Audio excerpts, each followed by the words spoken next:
তারা বার্সিসাকে ধরল এবং বলতে বাধ্য করল আসলে কি হয়েছিল। তারপর তারা তাকে রাজার কাছে নিয়ে গেল। রাজা তাকে শিরচ্ছেদ করতে আদেশ দিল।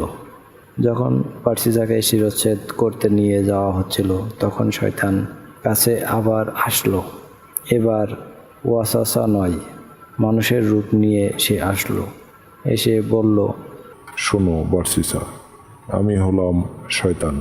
তোমার এই অবস্থার তোমার নিজের চিন্তায় হয়নি, আমি করেছি, আর একমাত্র আমিই তোমাকে বাঁচাতে পারি যদি তুমি আমার কথা মেনে চলো। বার্সিসা বলল, আমাকে কি করতে হবে? শয়তান বলল, আমাকে সেজদা করো, আমি তোমাকে রক্ষা করব।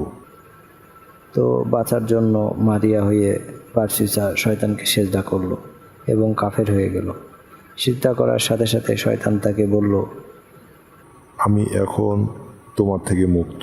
আমি আল্লাহকে ভয় করি, যিনি বিশ্বজগতের প্রতিপালক। এই বলে শয়তান সেখান থেকে পালালো। এবার বার্সিসার শিরচ্ছেদ করা হলো।